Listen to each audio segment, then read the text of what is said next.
শীতের মরশুমে যদি এরকম গরম গরম স্যুপ হয় তাহলে আশা করি নিশ্চয়ই ভালো লাগবে। আর এই স্যুপটা বানানো এতটাই সহজ যে খুব ইজিলি আপনারা এটা বানিয়ে নিতে পারবেন। অ্যাকচুয়ালি এটা টিবেটিয়ান রেসিপি, যেটা আপনারা এখন দেখবেন রেস্টুরেন্টে অনেক জায়গায় পাবেন। বাট আজকে আমি আপনাদের এটা একদম সহজ পদ্ধতিতে করে দেখাবো, যাতে এটা আপনারা বাড়িতেই খুব সহজে করে নিতে পারেন। এছাড়াও এটা পারফেক্টলি বানানোর জন্য সাথে থাকবে অনেক tips and tricks. By the way, আমি শেফ অতনু, আপনারা দেখছেন অতনুর রান্নাঘর। আর আজকে আমাদের রেসিপি থুকপা।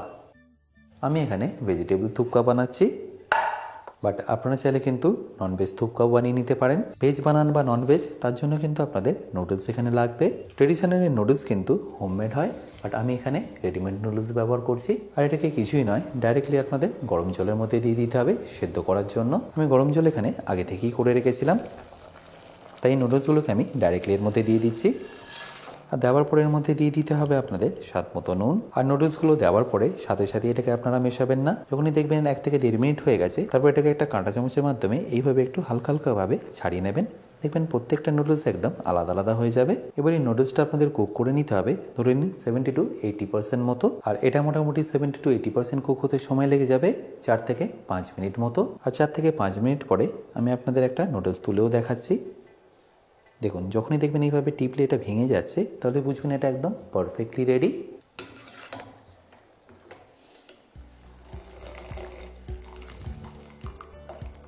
ব্যাস, এবার এটাকে একটা ছাঁকনির মাধ্যমে তুলে নিয়ে আমি প্লেটের মধ্যে রেখে দিচ্ছি। আর এটা দেওয়ার সাথে সাথে আপনাদের অল্প একটু তেলও এখানে দিয়ে দিতে হবে, যাতে একটার সাথে একটা লেগে না যায়। তারপর একটা চামচের মাধ্যমে এইভাবে এটাকে মিশিয়ে নিন। ফুল ডান না করার কারণ স্যুপের মধ্যে এটা আস্তে আস্তে কুক হতে থাকবে। কারণ এখনই ফুল ডান করে নিলে স্যুপে দেওয়ার পরে এটা ওভার কুক হয়ে যাবে। এবার এটাকে আমি সাইডে রেখে দিচ্ছি পরে ব্যবহার করার জন্য। এবার স্যুপটা বানানোর আগে আমি এখানে একটা চিলি অয়েল বানিয়ে নিচ্ছি, যেটা আমি বেসিক্যালি স্যুপের সাথে টপিংস হিসাবে সার্ভ করব। তার জন্য এর মধ্যে দিয়ে দিচ্ছি আমি অল্প একটু সাদা তেল। এরপরই তেলটা যখনই হালকা একটু গরম হয়ে যাবে, তার মধ্যে দিয়ে দিন 2 স্টার আনিস ফ্লেভারের জন্য। খুব গরম হওয়ার জন্য তেলটা আপনারা ওয়েট করবেন না, হালকা একটু গরম হলেই এই স্টার আনিসগুলো আপনারা দিয়ে দেবেন। তারপর যখনই দেখবেন তেলটা ভালো করে গরম হয়ে গেছে, তখন আপনারা গ্যাসটাকে অফ করে দিন। আর তার মধ্যে দিয়ে দিন 3 চা চামচ চিলি ফ্লেক্স। ব্যাস, এবার এটাকে ভালো করে একবার মিশিয়ে নিন। ব্যাস, এটাকে মিশিয়ে নিলে আপনাদের চিলি অয়েল কিন্তু পারফেক্টলি রেডি। দেখুন, চিলি অয়েলটা কিন্তু একদম পারফেক্টলি হয়েছে, চিলিগুলো কিন্তু জ্বলেও যায়নি, বাট এর ফ্লেভারটা কিন্তু ভালোভাবে তেলের মধ্যে ইনফিউজ হয়ে গেছে। ব্যাস, এবার এটাকে আমি সাইডে রেখে দিচ্ছি পরে ব্যবহার করার জন্য। এবার এই থুপকাটা বানানোর জন্য দেখুন আমি কী কী ভেজিটেবল আগে থেকে কেটে রেখেছি, যেমন মাশরুম, গাজর, বেবিকর্ন, সাথে দেখুন 3 রকমের বেল পেপার্স।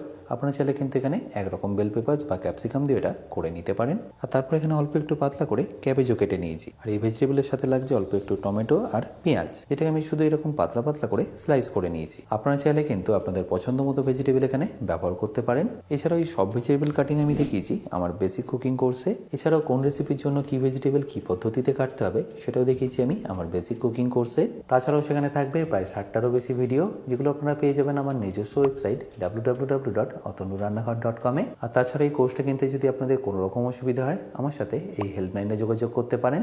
এবার এই স্যুপটা বানানোর জন্য আমি একটা এখানে চাইনিজ কড়াই নিয়ে নিয়েছি, যার গ্যাসটা আমি এখানে অন করে নিচ্ছি। তারপর ফ্লেমটাকে হাই রেখে এখানে দিয়ে দেবো অল্প একটু সাদা তেল। ব্যাস 2 থেকে 3 চা চামচ দিয়ে দিলেই হবে। তারপর তেলটা যখনই হালকা একটু গরম হয়ে যাবে, তখন এখানে দিয়ে দিন আদা, রসুন আর কাঁচা লঙ্কা।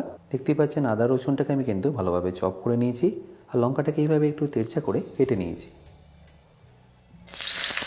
আর দেওয়ার সাথে সাথে এটাকে ভালো করে একবার মিশিয়ে নিন। আর ভালো করে মেশানো হয়ে গেলেই কেটে রাখা পেঁয়াজগুলো এখানে দিয়ে দিন।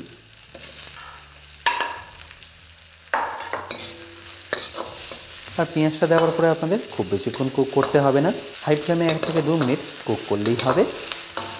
পেঁয়াজটা হালকা একটু নরম হয়ে গেলে আমি এখানে দিয়ে দেবো টমেটো।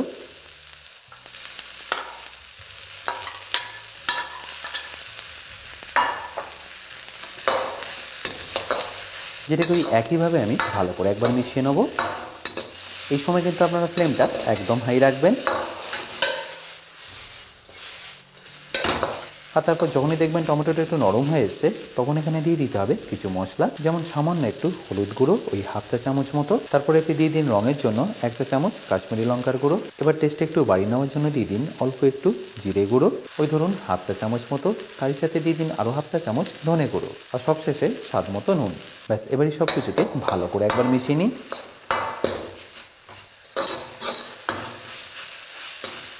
আপনাদের যদি সব ভেজিটেবল কাটা থাকে রেসিপিটা করতে কিন্তু 10 মিনিটের থেকে কম সময় লাগবে। আর এই মশলাগুলো একবার ভালো করে মেশানো হয়ে গেলেই দিয়ে দিতে হবে এখানে ভেজিটেবল স্টক।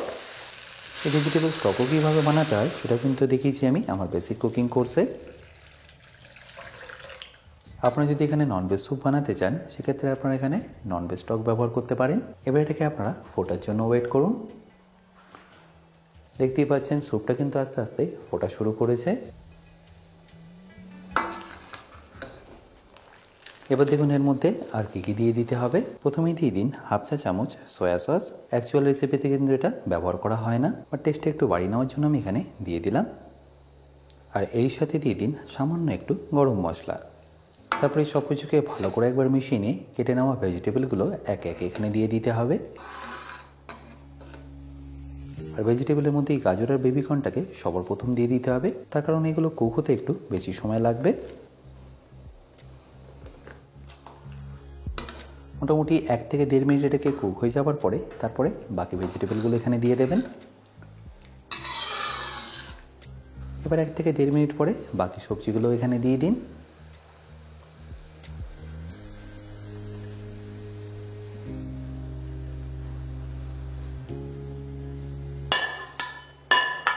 আর সবজিগুলো দেওয়ার পরে ফ্লেমটাকে মিডিয়াম রেখে 3 থেকে 4 মিনিট আপনাদের এটাকে কুক করে নিতে হবে।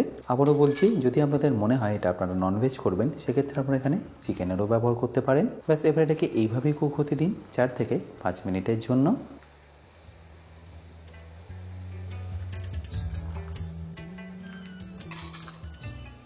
দেখতেই পাচ্ছেন এটা বানানো কতটা সিম্পল, আর এটা কিন্তু স্বাস্থ্যের পক্ষেও বেশ অনেকটাই উপকারী।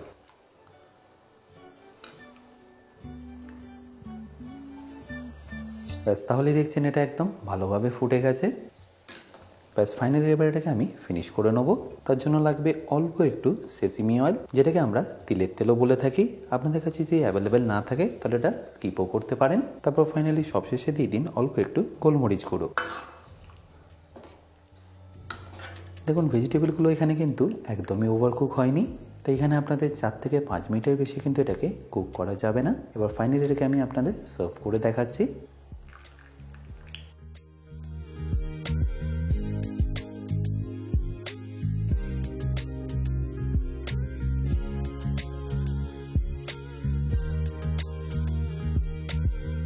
আশা করি সম্পূর্ণ রেসিপিটা আপনাদের নিশ্চয়ই ভালো লেগেছে। আর যদি ভালো লেগে থাকে অবশ্যই কিন্তু আমাকে কমেন্টে জানাতে ভুলবেন না।